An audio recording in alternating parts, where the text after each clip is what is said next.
Hi there, welcome to the Upcycle Design Lab. Today I'm going to be demonstrating how to make a simple pair of fused glass earrings using recycled glass and a microwave kiln. Now if you're not familiar with microwave kilns, they're just very simple two pieces. There's a heating element on the inside, and then I'm not sure what this exterior is, but it is able to take a lot of heat. And as the name suggests, this goes in your microwave to fuse the glass. So here's a look at some of the earrings that I've already made. You can see it's just a nice little round glass shape. And your color choices are a little bit limited when you're using recycled glass. You should be able to find some yellows, light blues, dark blues, brown if you want to use that, and a clear glass. And we're going to be working with some green glass today, which I think is also really pretty. So the first thing you're going to want are your cutting supplies. So you want a good pair of gloves to protect your fingers from the glass.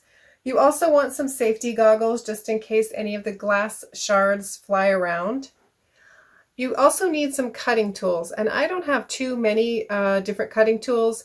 I have a basic scoring tool that I use occasionally when I'm using flat glass from a picture frame or something like that. And when I use the scoring tool, I do like to use a ruler with that just to help me keep the straight line. But I use these wheeled tile cutters a lot more often because I'm just kind of lazy when I cut the glass, I guess.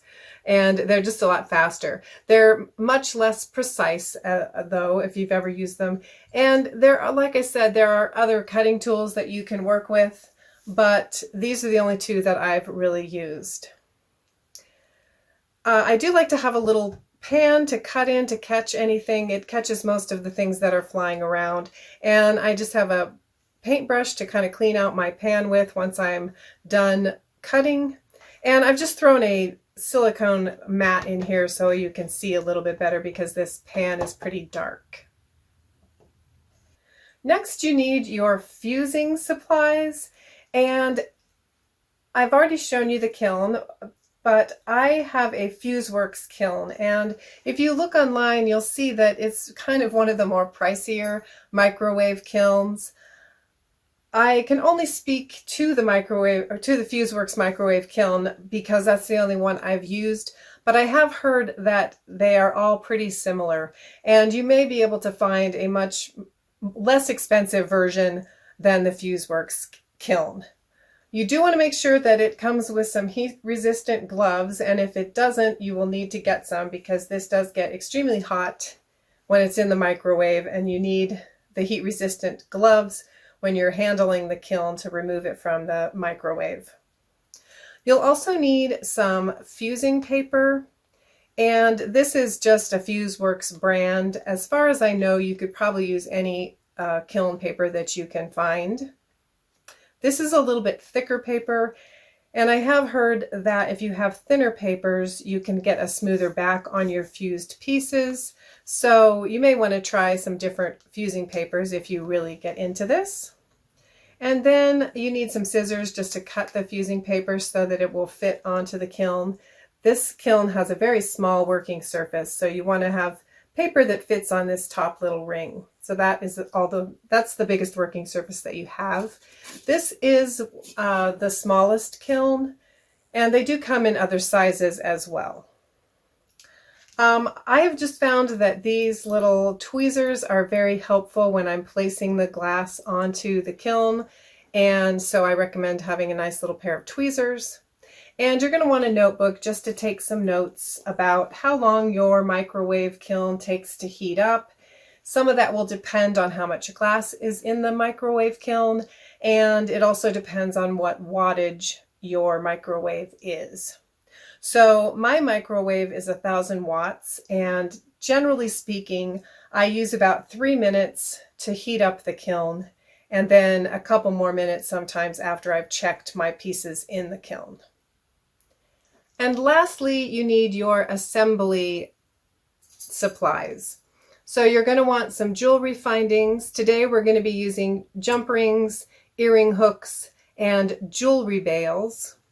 And I always like to have 2 pairs of needle nose pliers whenever I'm working with the jump rings.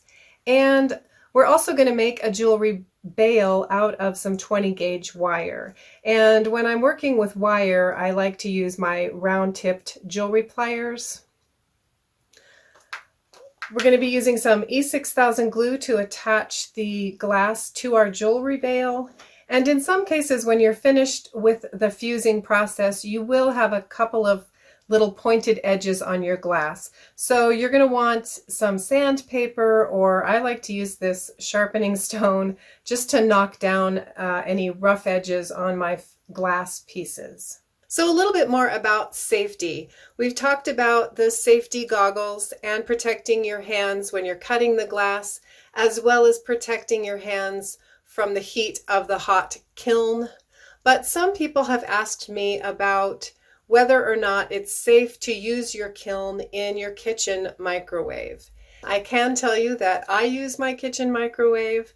The instructions on the FuseWork kiln just tell you to clean the microwave before and after you use the kiln, and I honestly don't really have concerns about that myself.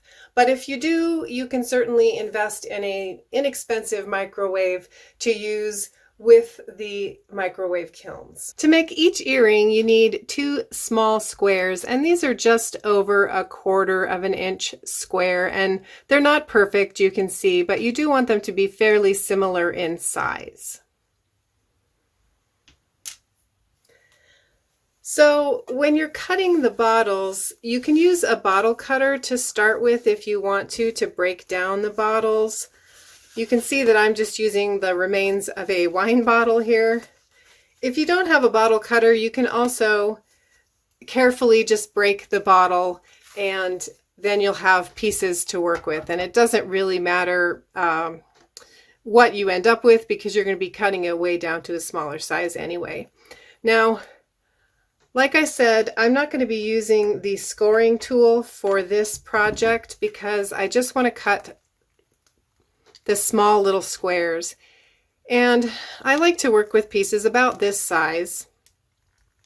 And then I'm just going to place my wheeled cutters at about 1/4 of an inch. And this may or may not break perfectly, but like I said, I never worry too much about it because I'm always just cutting down to a smaller size, or I can just switch to a different piece of glass. So I'm just going to pinch my pliers here, and you can see that I have a fairly nice little strip there to cut my squares from. Hopefully you can also see there's just tiny little glass shards that come off as well, which is why you want to wear your glasses and protect your hands. And then that's why I have my paintbrush to kind of clean up all those tiny little shards and make sure that they don't get on the ground or anywhere but the trash. So again, I'm just going to place my the wheels of the pliers here at about 1/4 of an inch.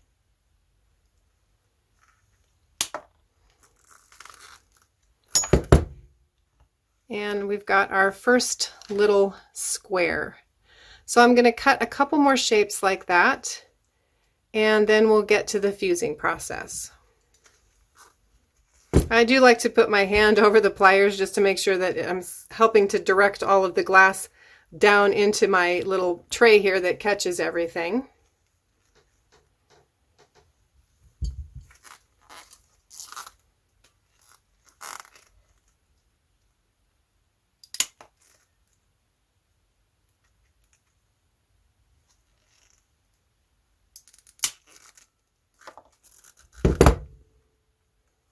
So I've got 4 nice little squares to make 1 pair of earrings with. The next step is to set up your kiln, and the first thing you want to do is be sure to cut a piece of your kiln paper to place on the working surface of your kiln. Some people like to cut a round shape that's the full size of the working area. I usually am just lazy and cut a quick square shape to fit on my kiln. And then I'm just going to place my little squares I think I can probably do 4 little dots. So that'll be 2 pairs of earrings here. So I'm going to start with 4 that you want some spacing in between, because as the glass fuses, it will spread out a little bit. It doesn't spread out too much, generally speaking, especially if you don't have it stacked too thick. But to make the shape kind of turn into more of a circle than a square, I'm going to place my second little square kind of crisscrossed or offset from that first piece. So my corners are not lined up, and they will kind of fuse into more of a circle type shape. And you want to do this step generally close to your microwave, because you do have to be able to lift your kiln into the microwave, and you don't want your pieces sliding around.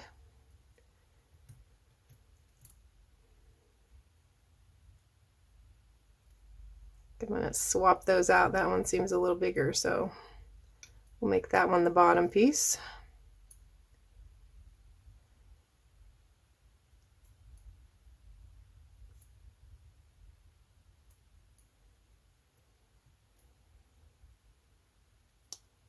Again. So when you're fusing glass, as I mentioned, I usually start with, I think the instructions may say 2 minutes, and if you're just starting out, you probably want less time and more, more checking on the glass is probably better. But I will quickly show you my note keeping, because it doesn't have to be anything that's overwhelming. I just tried to note, you can see that I've used my kiln 206 times, and the last thing I did was some dark blue glass. I was making a pendant. I was putting an impression in it that said love, and I started with 3 minutes, and then I checked it, and because this was a pretty big piece of glass, it needed a little extra time. So after checking it, I added a minute, and then it still needed another minute.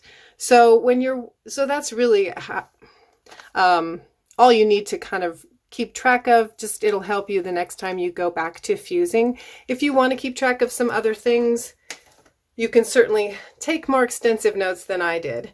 And I will try to show you this as I'm fusing these earrings, but generally what happens is as they heat up, they turn sort of a brownish color, and they will hold their shape.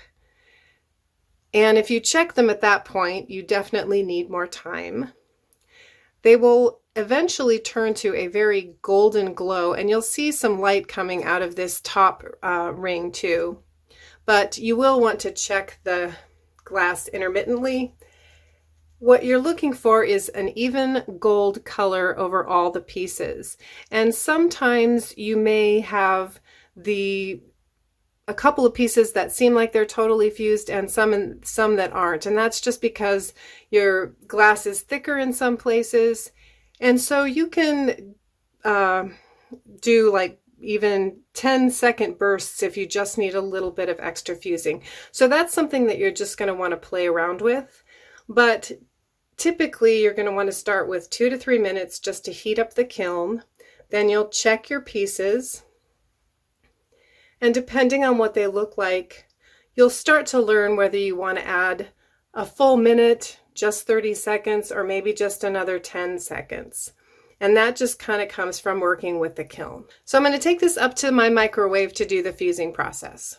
So I put this in for 2 minutes just to see if I could show you kind of how they look when they're just getting dark. So you see that that's not fully fused at all. The ones in the back look like they're heating up a little faster, and that's just kind of how this goes.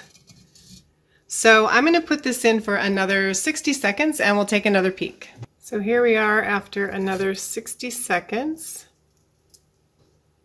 And you can see that they're still holding the shape. There are definitely 2 pieces that are heating faster than the other 2.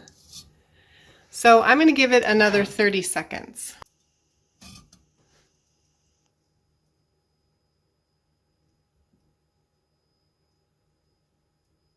think we need one more 30-second shot here. All right, you can see those are nice little domed shapes now.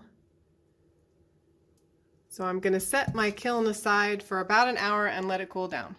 So while we're waiting for the green to cool down, I've got a blue pear and a yellow pear that we're going to go ahead and make the earrings out of. But two of my shapes are nice and smooth, and then the other two have just, hopefully you can see these, just this little tiny, a couple of little tiny burrs. So I'm going to knock those down with my sharpening stone. And I like to do this in an area where the dust can get caught and I can kind of keep track of it and not let it get into things I don't want it in. So I'm just going to gently sand down those little burrs, and then we'll be ready to assemble the earrings. It doesn't take very long to knock them down, and so if you do end up with small burrs or rough spots on your pieces, you can kind of sand them down. Sometimes you need to cut them off and kind of start over, but little burrs like this you can usually get rid of pretty easily.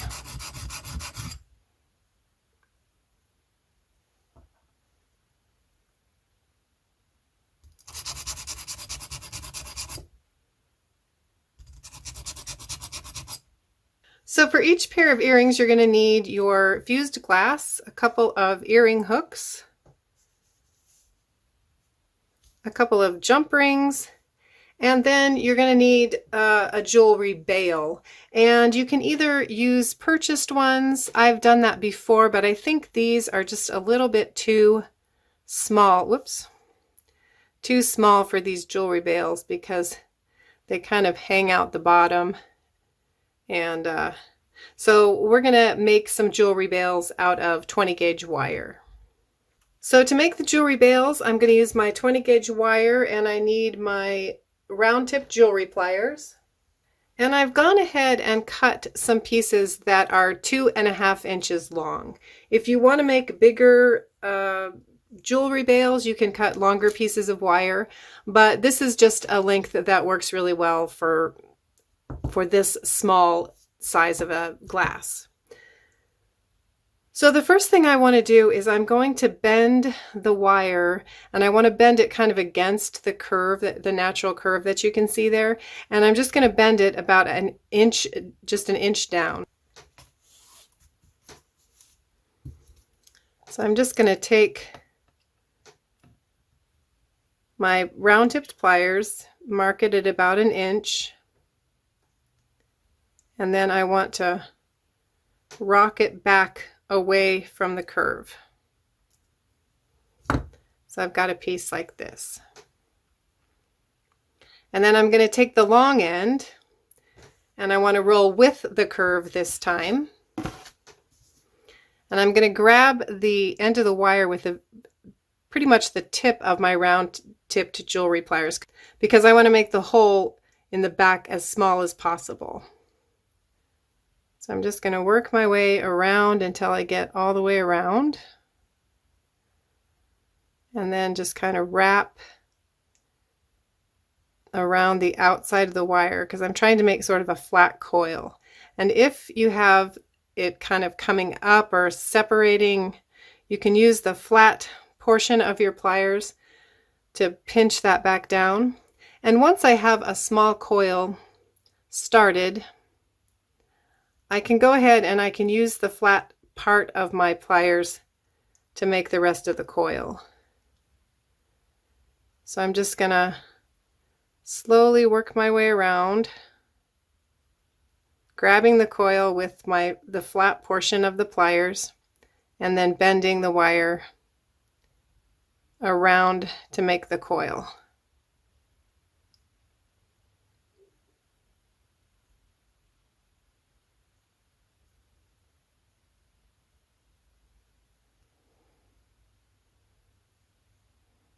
And I want to roll the whole thing right up to where I've made that bend in my wire.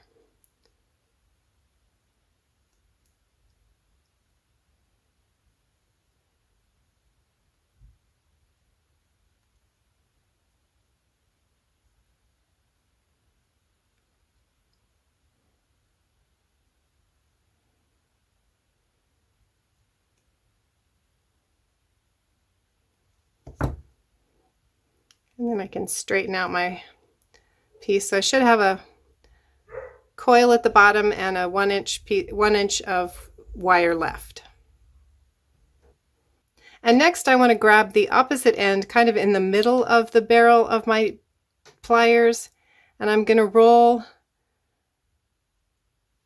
a coil that's kind of side by side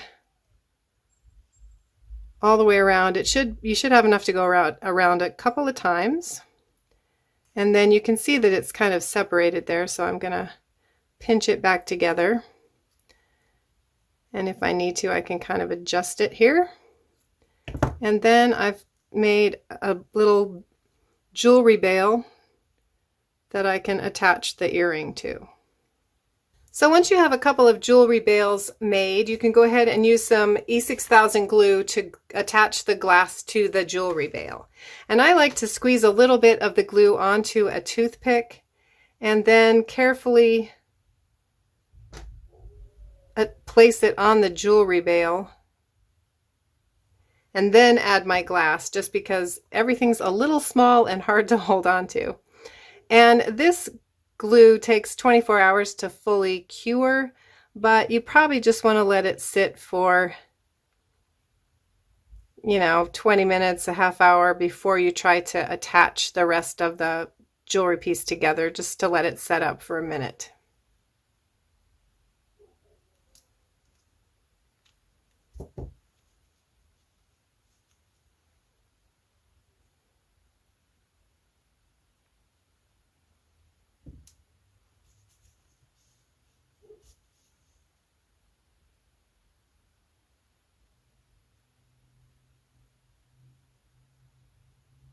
So the final step is just to go ahead and attach the glass beads to the earring hooks with some jump rings. And if you've never worked with jump rings, they're very easy to work with. They have a little,